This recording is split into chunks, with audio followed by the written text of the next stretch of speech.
في 10 دقايق هتعملي اخطر سناك في التاريخ. كل اللي هنحتاجه بطاطس، بسطرمه وموتزاريلا وبس كده. مش مصدقه؟ تعالي شوفي. اول حاجه بقى البطاطس معايا، انا استخدمت هنا بطاطس كونفري اللي هي المجمده. كنت منزله نوع كويس اوي بستخدمه على طول.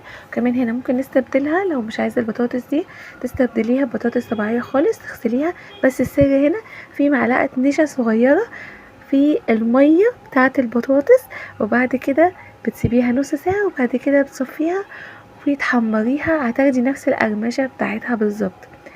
بدخل بقى البطاطس بتاعتي تتحمر، واول ما بتتحمر بنزل بقى عليها بالجبنه الموتزاريلا، دي اهم حاجه، وهي دي بقى سر الوصفه اصلا، هي والبسطرمه.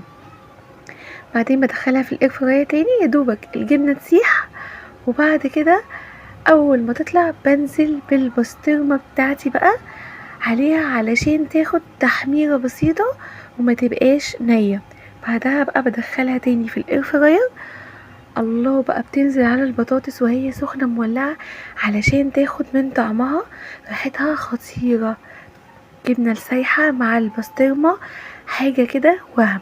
وهنا بقى اللحظه اللي كنت مستنياها، بصي بقى الجبنه وهي بتسيح وهي بتمط كده معاكي، ده بقى اللي هيخليكي تاكلي الطبق كله لوحدك. وصفة بسيطة سهلة سريعة، بس بجد طعمها خطير. لو بتعملي دايت، ده اليوم الفري بتاعك، بجد لازم تجربيها، سنيك خطير. اعملوها وقولولي خلصتوا الطبق في قد ايه.